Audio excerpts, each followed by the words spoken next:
Leh Ladakh, dream destination of every traveller. বাংলায় প্রত্যেক ভ্রমণ পিপাসু মানুষেরই স্বপ্নের জগৎ।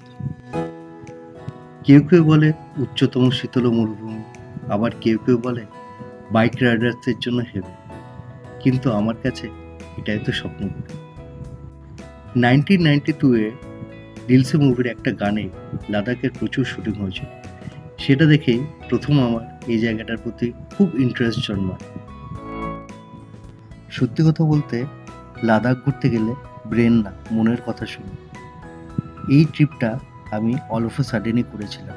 মানে এই 8 নাইট 9 ডেজের ট্রিপটা আমি মাত্র 14 দিনের নোটিসে প্ল্যান করি এবং অ্যাকর্ডিংলি ফ্লাইটের টিকিট বুক করি। এরপর যা যা করণীয়, মানে প্যাকেজ ট্যুর, সেটা বুক করি। যাই হোক, ব্লগটা দেখতে থাকুন। I hope you will enjoy this thing. Hello friends, welcome back to my channel. অনেক দিন পর, পুরোপুরি বেপাত্তা থাকার পর চলে এসছে একটা বিশাল বড় লং আমাদের ট্রিপ নিয়ে। হ্যাঁ, আজকে 31শে আগস্ট, ঘড়িতে রাত 3টে বাজে, আর আমরা চলেছি লাদাখের উদ্দেশ্যে। আমাদের ফ্লাইট ফার্স্ট কলকাতা থেকে নিউ দিল্লি থেকে দেন শ্রীনগর। আজকে আমাদের ড্রপ শ্রীনগরেই থাকবে। কালকে আমরা আমাদের জার্নি শুরু করব। চলুন, যেতে যেতে আরও কথা হবে।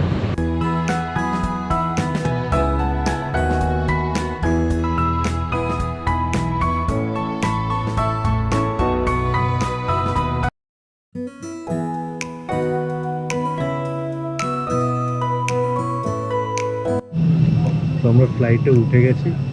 আমাদের ফ্লাইট যদিও হপিং ফ্লাইট আছে, মানে এখান থেকে ফার্স্ট দিল্লি যাব, দেন দিল্লি থেকে ডোমেস্টিক ট্রান্সফার করে মোস্টলি আমরা তারপর শ্রীনগরের ফ্লাইট ধরবো।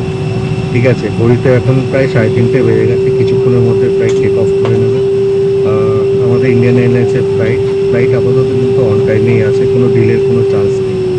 তো চলুন দেখতে থাকুন। যেতে যেতে অনেক ইনফরমেশন, আর তার থেকেও বড় জিনিস হচ্ছে, বলতে পারেন আমার নট অল, একটা ড্রিম ট্রিপ। বহু প্ল্যান করেছিলাম লে লাদাখ যাওয়া, সামহাউ সাকসেসফুল হয়নি, বাট এবার সাকসেসফুল। এটা মানে যাকে বলে না, ড্রিম কাম ট্রু। তো সেটা হতে চলেছে এবার আমার। ঘড়িতে 4:30 বাজে আর আমাদের ফ্লাইট টেক অফ করা শুরু হতো। বাইরে যদিও এখন অন্ধকার, বাইরে সেরকম ভিউ নেই।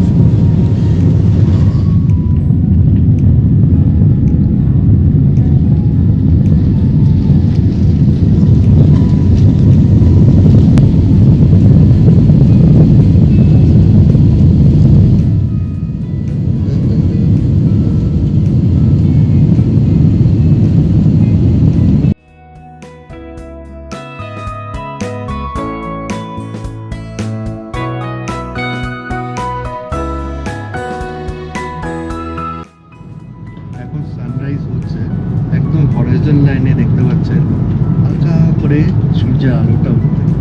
দারুণ ভিউ, খুব সুন্দর ভিউটা লাগছে। আর সেই সঙ্গে সঙ্গে আমাদের খাবারও দিয়ে দিয়েছে, মানে ব্রেকফাস্ট দিয়েছে কিছু, এখনো খুলে নিতে, পরে খাবো। দেখুন, ওয়েদার খুব বাজে। অন দ্য ওয়েতে এত এয়ারটেল বুক টার্বুলেন্স হলো বলার মতো। এখনো দেখুন বাইরে পুরো মেঘে ভরা। তো আমরা অলমোস্ট দিল্লি পৌঁছে গেছি, আর 5-10 মিনিটের মধ্যে ল্যান্ড হয়ে যাবে ফ্লাইট। তো দিল্লিতে কিছুক্ষণের জন্য শপিং আছে, তারপর আবার নেক্সট ফ্লাইট ধরে আজকে আমরা শ্রীনগরের উদ্দেশ্যে রওনা হবে।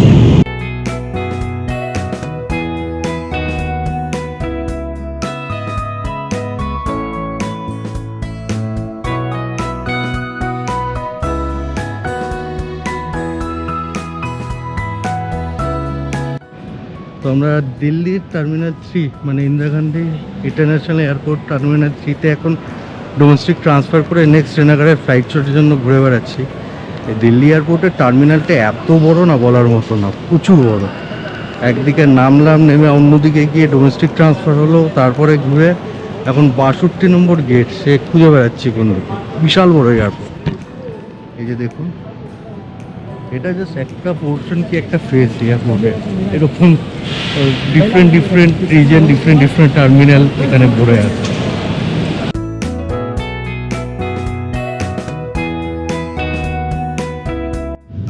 দিল্লির টার্মিনালটা এত বড়, কিছু বলার মতো না। ওখানে সিকিউরিটি চেক, মানে ডোমেস্টিক ট্রান্সফার করে সিকিউরিটি চেক করে অলমোস্ট 20 মিনিট, তাও ওয়াকিলেটারগুলো থাকে সেগুলোতে চলে চলে আলটিমেটলি আমাদের এক গেট নম্বরে পৌঁছানো। তো অলরেডি আমরা শ্রীনগরের ফ্লাইটে উঠে গেছি, আমরা অন টাইমই আছে।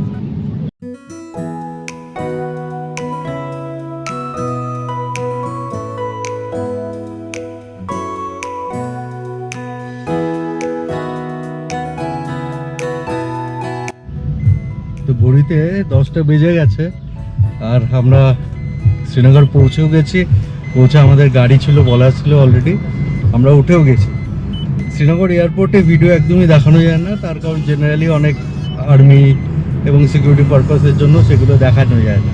এয়ারপোর্ট থেকে বেরিয়ে দেখালাম। যদিও শ্রীনগর এয়ারপোর্ট কিন্তু ইন্টারন্যাশনাল এয়ারপোর্ট, বাট ফেসিলিটি খুবই বাজে, সেরকম ভালো কিছু না। আর সত্যি কথা বলতে শ্রীনগরে এখন দেখলাম ট্যুরিস্ট একদমই কম, সেরকমভাবে ট্যুরিস্ট নেই, আর যেটুকুনি আছে সব লোকাল। তো এখন আমরা on the way to our hotel যাচ্ছি, দেখা যাক গিয়ে কীরকম হোটেল দিয়েছে না দিয়েছে। বলে রাখি আমরা কিন্তু টোটালি প্যাকেজ ট্যুরে এসছি, এবার আমি আলাদা করে কিছুই বুক করিনি।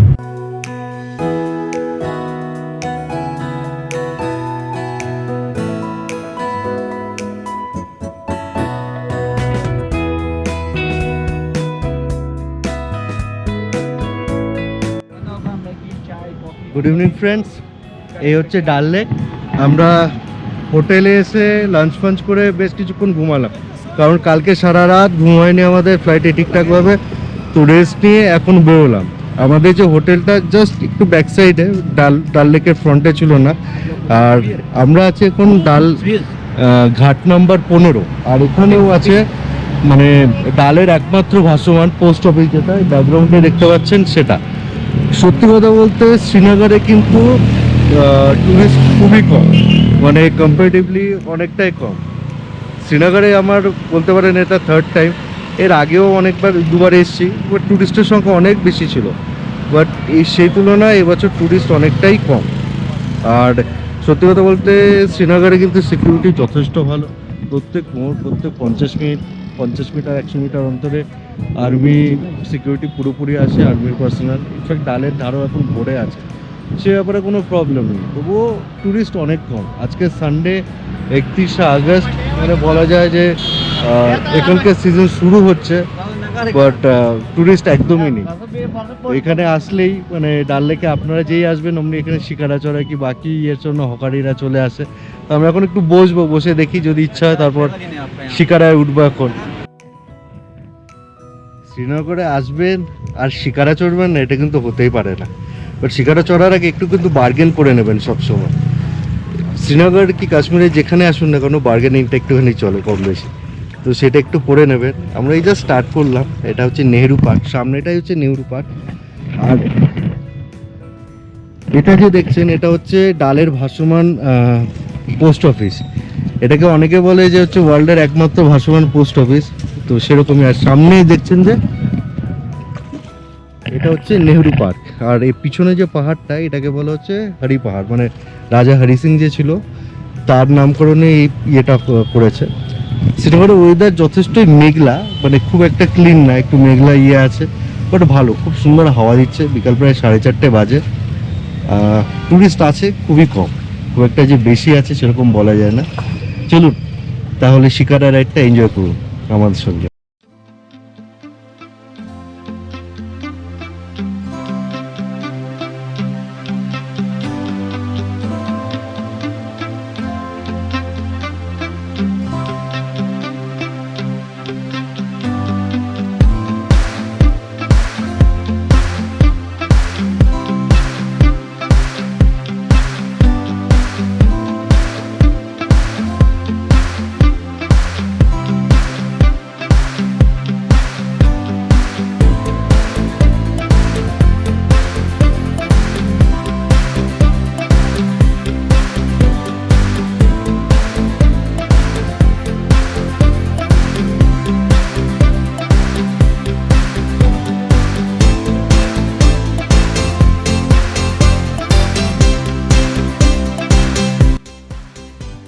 যে দেখছেন এই বাড়িগুলো, এগুলো কিন্তু ডালের ভেতরে লোকাল যারা, তারা এখানে এরকম বাড়ি, দোকান, হাউস বোট, মানে আমরা জানি হয়তো ডাল লেকে খালি হাউস বোটই আছে, শুধু তাই না, এখানে কিন্তু ভাসমান বাজার, লোকেদের নিজস্ব বাড়িঘর সব কিছুই আছে।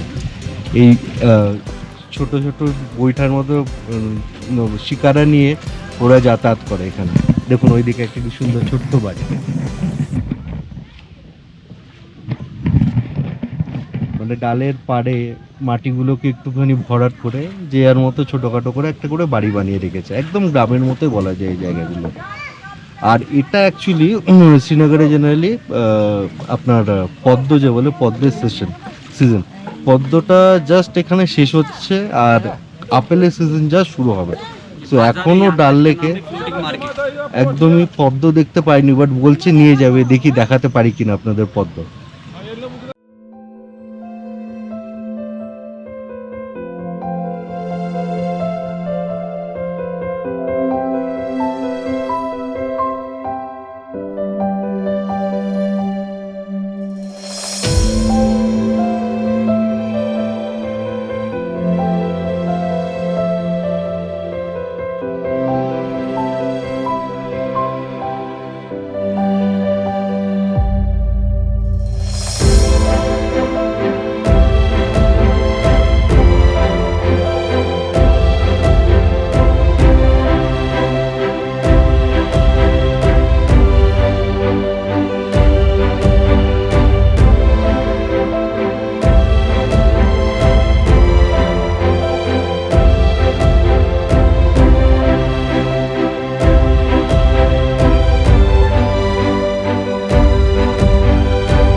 আপনাদেরকে যেরকম বলেছিলাম, এটা হচ্ছে পদ্মের সিজন, আর ডাল লেকের একটা পোর্শনে এটা কিন্তু পদ্মের চাষ হচ্ছে, মানে কাল্টিভেশন যাকে বলে। জায়গাটা পুরোপুরি ঘেরা, ব্যাকগ্রাউন্ডে যতখানি দেখা যাচ্ছে ততখানি পদ্ম আর পদ্ম। এত পদ্ম পশ্চিমবাংলায় মানে আমরা জন্মর পর থেকে কোনোদিন দেখিনি। এটা হচ্ছে অ্যাকচুয়ালি পদ্মেরই সিজন, ঠিক এই পার্টিকুলারলি জায়গাটা দেখতে পাচ্ছেন পুরোপুরি প্রচুর পদ্ম এখানে হয়ে আছে, চারদিক থেকে পুরো পুরো পদ্মের চাষ হয়ে আছে এখানটা। খুব সুন্দর। এই সিজনটায় আসিনি, এর আগের বছর যখন মানে 2022-এ লাস্ট যখন এসেছিলাম তখন এখানে ছিল আপেলের সিজন, তখন মানে জাস্ট পদ্মটা শেষ হয়ে অ্যাপেলটা ঢুকছে। আর বাট এবার এসছে একদম পুরো প্রপার লোটাসের সিজনে আমরা। খুব সুন্দর লাগছে এখানে। এখানে হয়তো আমি মানে গোপ্রোতে অত বড় জুম নেই তো তাই দেখাতে পাচ্ছি না, বাট অনেক বড় বড় সাইজের পদ্ম ধরে আছে এখানটায়, মানে খুব সাইড দিয়ে দেখা যাচ্ছে অনেক বড় বড় সাইজের পদ্ম। পুরো এই জায়গাটা জুড়ে পুরোপুরি পদ্মের চাষ, দেখতে পাচ্ছেন যে পদ্মের বড় বড় পাতা।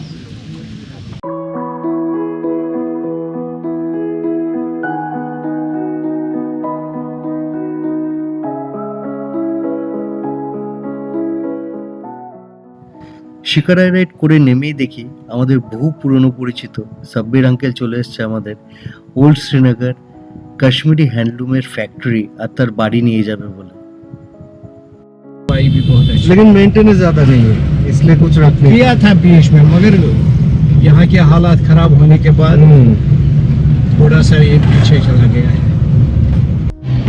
अंदर में फौज रहता था और ये गेट रहता था, वहाँ संतरी मंतरी ये सब रहता था पास में। अच्छा, देखो साइड में जगह है उनको बैठने के लिए।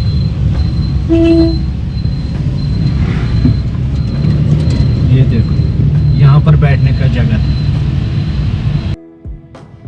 তো আমাদের শিকারা রাইডের পর আমরা আমাদের সাবির আঙ্কেল হচ্ছে আমাদের কলকাতারই, মানে 6 মাস কলকাতা থেকে 6 মাস এখানে থাকে 2 বছর ধরে। ওনার মেনলি বিজনেস 50 साल पहले का, 50 বছর আগে থেকে সে বিজনেস করে।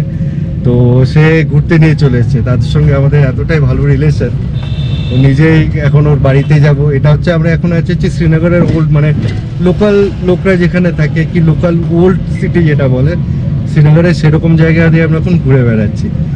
এখনো মানে প্রায় 6টা বাজে, আর শ্রীনগরে তো সবচেয়ে শেষে মানে অনেকক্ষণ অব্দি সূর্যের আলো থাকে, তাই যথেষ্ট আলো এখন। খুব ভালো লাগছে ঘুরে ফিরে এইসব এটা হচ্ছে জায়গায়। এদিকে বাদাম বাড়ি। বাদাম বাড়ি, হ্যাঁ, বাদাম বাগ আছে। বাদাম বাগ, বাদাম বাগ বলতে বাদাম বাগ আমরা বলি বাড়ি, ওটা বাদাম বাড়ি। বাদাম বাড়ি, হ্যাঁ, লেখা আছে এখানে। এই গাড়ি আছে। আপনারা তো সবাই জানেন যে কাশ্মীরের যে কোনো মানে আপনি যাই বলুন, সালোয়ার পিস বলুন কি শাল বলুন, সবই খুব ফেমাস। তো এরকম যেখানে অ্যাকচুয়াল ম্যানুফ্যাকচারিং হয় সেরকম একটা জায়গায় আমরা এসেছি।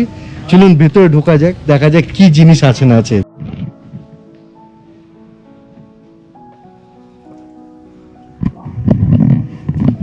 কাশ্মীরি শালের স্টক দেখুন, গাদা এখানে।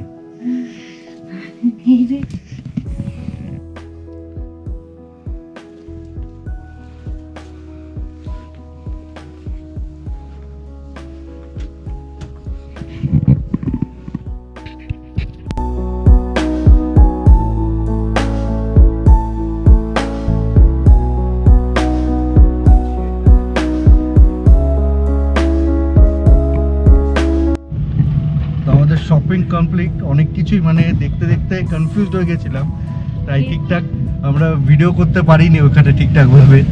প্রচুর জিনিস এবং প্রচুর সস্তা, মানে অ্যাকচুয়ালি এদের নিজস্ব ম্যানুফ্যাকচারিং ইউনিট আছে এখানে, সেই কারণে মানে জাস্ট কস্ট যেটা টোটাল কস্ট তাতেই এরা আপনাদের দিয়ে দিল। চেনা পরিচিতর একটা ব্যাপার আছে, সেই কারণে এরা দিয়ে দিল হয়তো, বাট খুব খুব চিপে আমরা বেশ কিছু জিনিস কিনেছি, মানে মেটেরিয়াল, ফিমেল মেটেরিয়াল গার্মেন্টসই বলতে পারেন আপনারা।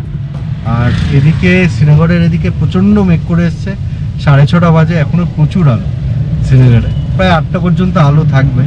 এখন আমরা যাচ্ছি ওনার বাড়িতে।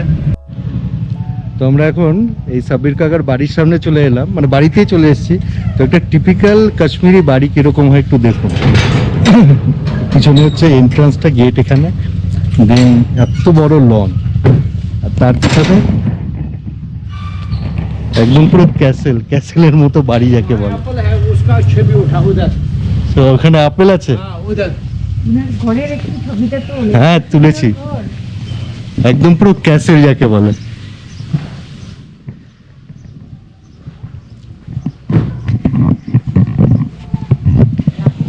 এদিকেও একটা লন আছে খুব সুন্দর, বাবা মুরগি ঘুরে বেড়াচ্ছে দেখ, বড় বড় মুরগি।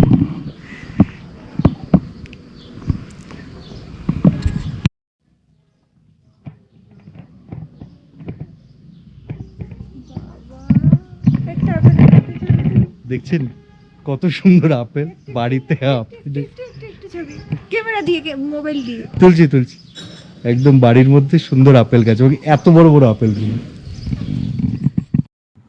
ঠিক এর পরেই নামলো বৃষ্টি, প্রায় 1 ঘন্টা আড্ডা মেরে বৃষ্টি ভেজে শ্রীনগর আর ডাল লেককে পাশে রেখে চলে আসলাম আমাদের হোটেলে। কোনো মতে ডিনারটা কমপ্লিট করে ওয়েট করতে থাকলাম রাতটা কখন কমপ্লিট হবে, কারণ তার পরের দিনের আমাদের ডেস্টিনেশন কার্গিল।